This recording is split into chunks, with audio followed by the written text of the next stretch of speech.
Good afternoon, YouTube. This is Brownie from the Young Zings, here to give you a regional deck profile that I had on October 4th, 2015.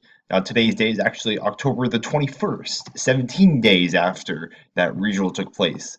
But unfortunately, this channel wasn't up and running at that time, so I didn't really have a place to put up this deck profile. So I'm just going to go ahead and do it now since we are still technically in the same format. I got 14th place at around 370 at this event. That's not too big of a deal. Usually it's the top eights that count, especially like the first place. I know I haven't gotten a top eight before, but I'm still relatively proud. I think 14th out of 370 is at least something to take note of. There's one particular card though I just have to talk about, so that's why I'm making this video. So I'm just going to go ahead and just go over most of the core elements of the deck that separates it from well, not really separated from other Shaddoll decks, but just the general things. So for my Shaddoll lineup, I had two Falco, two Beasts, with three Schemata. Obviously at three because Shaddoll gives you everything. Two Hedgehog, probably more so different from other Shaddoll decks. Um, I don't know. I really like Hedgehog before. When I went to Nationals in Nashville, I played only one Hedgehog. Yeah, I played Star Surf build, and I didn't think Hedgehog was that good. Fusion summoning wasn't as important, I believe, in that format. Under the Star Surf builds, that's why I never really got as much use out of it. But in this deck, especially with the Performages, there's a huge emphasis on fusion summoning. So you have to get to your fusion spells. It sucks when you brick with them, but you really need to draw them because the games you'll lose are the games that you aren't able to fusion summon. So when I had that problem, along with having just too few Shaddoll names oftentimes, and I just run out towards the end of the game, I would just lose. So adding a second Hedgehog fixed both that problems. Got me a 10th Shaddoll name, as well as giving me more ways to search out my fusion spells. So that's pretty much it for the Shaddoll lineup. It's relatively standard. I guess for the Performage lineup, I did three Juggler, one Hat Tricker, one Choke Clown, 3-1-1. In retrospect, I should have probably done three Juggler, two Hat Trigger, and one Choke Clown. You only need one Choke Clown. You can revive it with Norden if you really need to, which I'll get into later. With Hat Trigger, I should have played two over Maxi. Maxi was underwhelming. We'll get to him, but Hat Tricker is really free a lot of the times and gives more use out of a hand that doesn't really have a very powerful uh very powerful like way to go about things if that makes sense. If you don't have fusion play, Hat Tricker gives you a excellent second rate play. I played two mathematician. I was playing three, but I had to drop it because you were drawing multiples, and you can't have too many normal summons in this deck. It's unfortunate. I was actually surprised when I how much I didn't miss the third one. I drew him just enough. For the hand traps, I played two effective failure and two max C. Um, for max C, the problem with max C I found is that every Necroz deck I faced made me go first. Every Saturn deck made me go first. Every deck just kept making me go first. As for Maxi, it was really bad.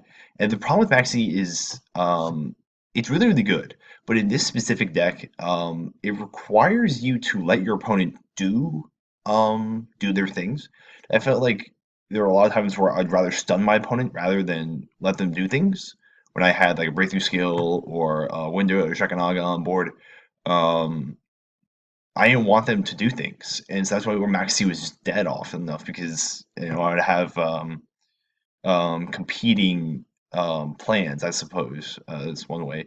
I sided out every like almost every match. I think it's Necroz you have to keep in your hand, and I would always just like hold on my in my hand, and once they trish me, I discard so I can dodge the trish. And it was just underwhelming. I would rather have a bunch of my side deck cards over that anytime.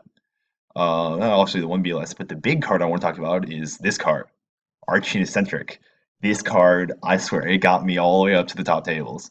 This card rode me all the way. My final record was 7-2. I faced, I believe, three Necros, two Saturnite, one Cosmo, one Ignite, one Cleafort, and then a normal Pendulum. That was my round one. Um, Archie Eccentric just worked wonders all day long. So the genius behind this deck is not only is it a light, um, is it's a one card out to every floodgate barring Master's Fiend and Anti-Spell Fragrance. With Archery Center, he outs this deck's Nemesis Unicorn, who I've lost to way too many times. Outs Diamond, outs Skill Drain.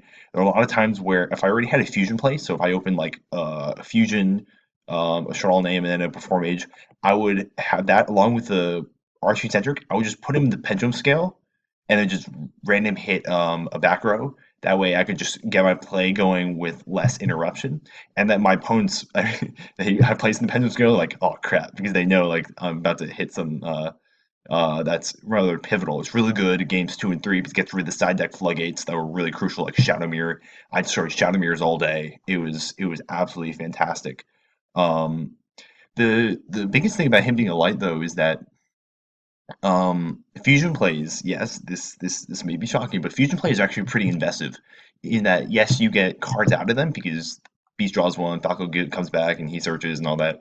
The fusion plays require 3 cards. You need a fusion spell, a fusion Shaddoll, you need a fusion spell, Shaddoll, and then something else.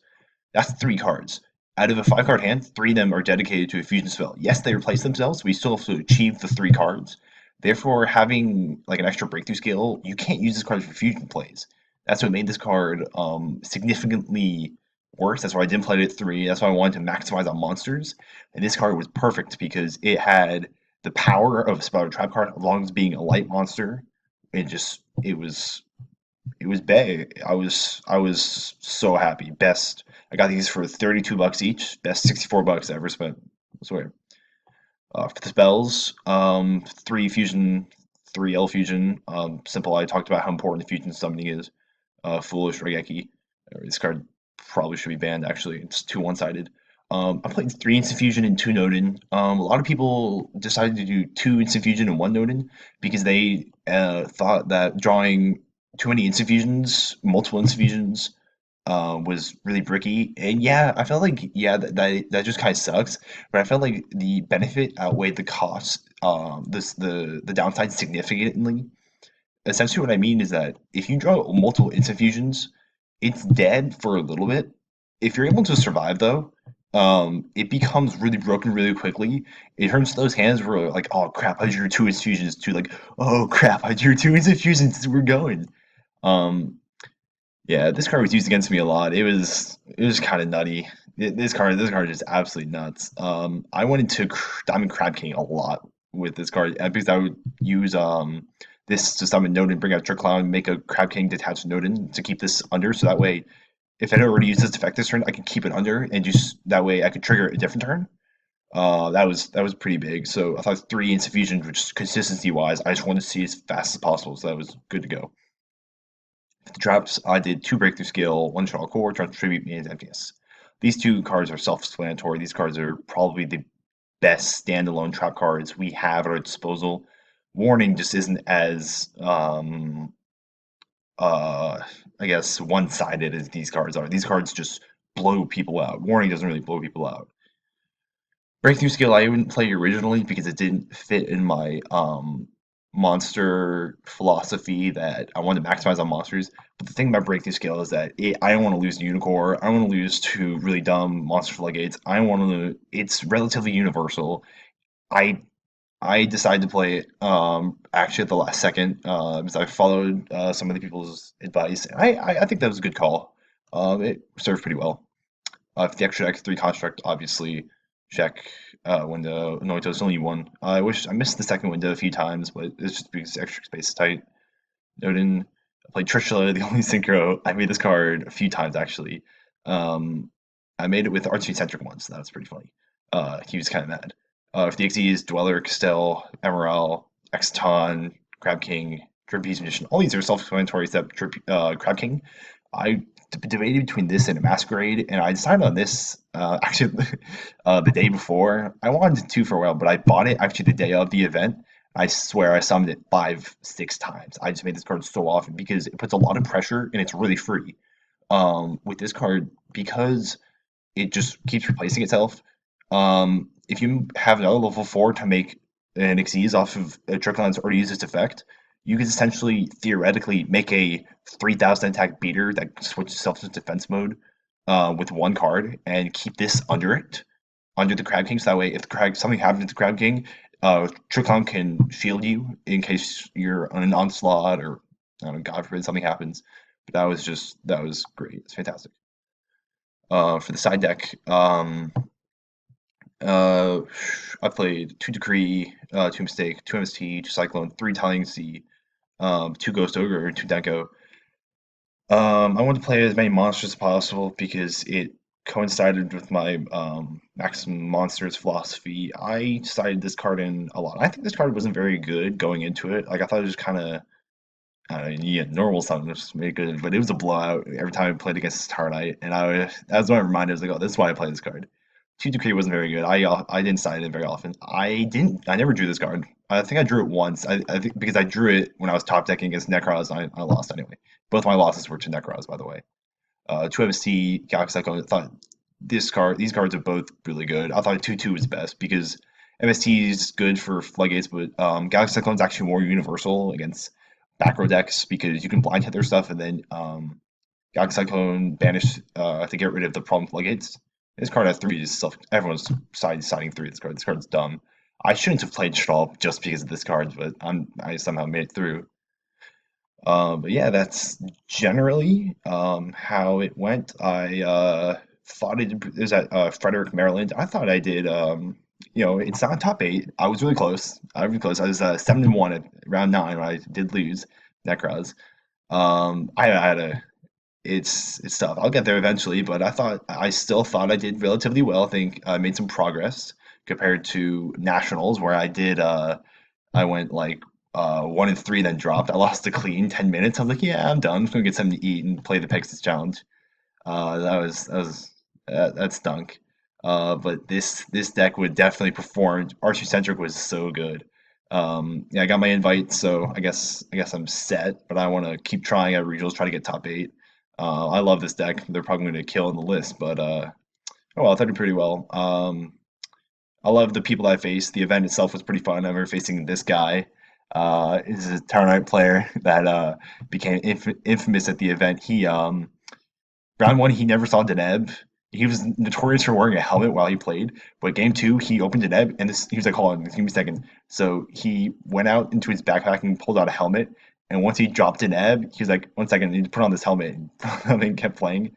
And when he was pretty mad though because uh, I just absolutely just ripped him apart with Deco Saga. He Deneb step three pass. I was like, all right, Mayphase, nothing. All right, Deco, and I won. That's kind of how I went for Star Knights. But yeah, so that was my regional after the fact deck profile. Hope you guys like this video. Let me know if you want more deck profiles. We got some. We can do other people's. We can do our own. Whether or not they've done well at regionals or whatnot. Hoping to go to more events. Remember to like, comment, subscribe, follow us on Twitter, like us on Facebook, and all that nonsense. And hope you all have a good one. See you all soon.